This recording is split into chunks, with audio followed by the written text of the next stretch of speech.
আপুনি বাৰু নিজ সন্তানৰ কাৰণে ভাল ইংৰাজী মাধ্যমৰ বিদ্যালয় বিচাৰি হাহাকাৰ কৰিছে। Dear respected principal, teachers, parents and all my dear friends. তেন্তে আপোনাৰ কাৰণে আছে ভাল খবৰ। এতিয়া আৰু উন্নত আৰু গুণগত মানদণ্ডৰ বিদ্যালয় ইংৰাজী বিদ্যালয় আছে দৰঙৰ শিলপুৰীত। নতুন কৌশল পদ্ধতিৰে পৰিচালিত ইংৰাজী মাধ্যমৰ বিদ্যালয়ত পাঠদান কৰে ৰাজ্যৰ বাহিৰৰ শিক্ষক শিক্ষয়িত্ৰীয়ে। লগতে বিদ্যালয়খনত নাইট ক্লাছ কৰোৱা হয়। CBSE কাৰিকুলামত চলা স্কাইলাইন পাব্লিক স্কুলত ল'ৰা ছোৱালীয়ে পৃথকে থকাৰ হোষ্টেলো আছে। স্কুলখনত ৰিডিং আৰু ডিক্টেশ্যনত বৰ গুৰুত্ব দিয়ে। ইয়াতে প্ৰতিটো সপ্তাহত দুদিনকৈ ৰিডিং আৰু ডিক্টেশ্যনৰ প্ৰতিযোগিতা পতা হয়। বিদ্যালয়খনে প্ৰদান কৰি আহিছে ইছলামিক শিক্ষাও। হোষ্টেলত থকা সকলৰ কাৰণে মুক্তাবৰ শিক্ষা ইয়াত বাধ্যতামূলক।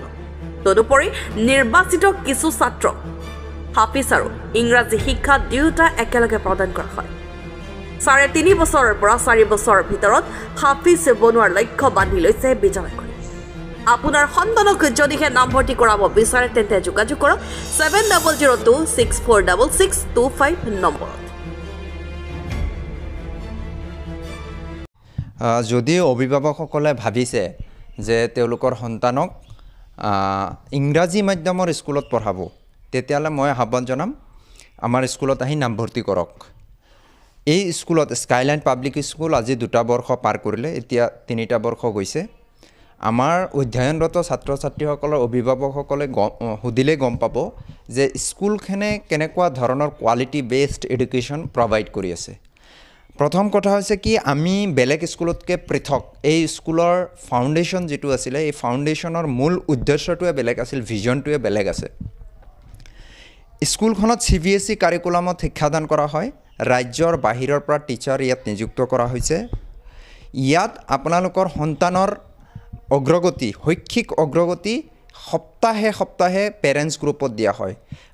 এটা সপ্তাহ প্ৰতি শনিবাৰে আপুনি গম পাব আপোনাৰ ল'ৰাজনে কিমানখিনি পঢ়িব পাৰিছে আৰু আপোনাৰ সন্তানজনে কিমানটা বানান ভুল কৰিছে। প্ৰতি সপ্তাহে আপোনাৰ ৰিজাল্ট দিয়া হয় এই স্কুলত। আমি গতানুগতিক যিখিনি স্কুলত শিকোৱা হয় তাতকৈ অকণমান পৃথক ব্যৱস্থা আমাৰ ইয়াত আছে। বিশেষকৈ নাম্বাৰ বেছড নহয়, আমি ইয়াত নাম্বাৰৰ প্ৰতি গুৰুত্ব নিদিওঁ। কনচেপচুৱেল লাৰ্ণিং, কনচেপচুৱেল টিচিঙৰ ওপৰত এই স্কুলখনে গুৰুত্ব দিয়ে। ক্লাছ 4ৰ পৰা ইয়াত কম্পিউটাৰ কম্পালচৰি ছাবজেক্ট কৰা হৈছে। আজিৰ যুগত যদি চলিব লগা হয় তেতিয়াহ'লে কম্পিউটাৰৰ প্ৰয়োজনীয়তা কিমান চবেই জানে। গতিকে আমি সৰুৰে পৰা তেওঁলোকক শিকাই লৈছোঁ। ফাউণ্ডেশ্যন লেভেলৰ পৰাই তেওঁলোকক মুখস্থ নহয়, তেওঁলোকক কনচেপ্ট যাতে ক্লিয়াৰ হয় সেই হিচাপে আমি শিক্ষাদান চলাই আছোঁ। আমাৰ ইয়াত হোষ্টেলৰ ব্যৱস্থা আছে। ইয়াত ল'ৰা আৰু ছোৱালী পৃথকে হোষ্টেলত থকাৰ ব্যৱস্থা আছে। আৰু ৰাতিৰ ভাগত আমি 3 আৱাৰ্ছ তেওঁলোকক ফ্ৰী অফ কষ্ট পঢ়াওঁ। আৰু হোষ্টেলত থকা ল'ৰা ছোৱালীসকলৰ ইছলামিক শিক্ষা, যিটো প্ৰাথমিক শিক্ষা, সেই শিক্ষাটো আমি ফ্ৰী অফ কষ্ট প্ৰদান কৰোঁ। লগতে হিপছৰ কাৰিকুলামো ইয়াত আছে। ইংৰাজীও শিকিব, লগতে হিপছো 3-3.5 বছৰৰ ভিতৰত কমপ্লিট কৰাৰ ইয়াত এটা প্ৰভিজন আছে। গতিকে মই দাবী কৰিম যে আমাৰ স্কুলখনে দৰং জিলাৰ একমাত্ৰ স্কুল য'ত এটা ছিংগল মিডিয়াম ইংৰাজী বিদ্যালয় আছে।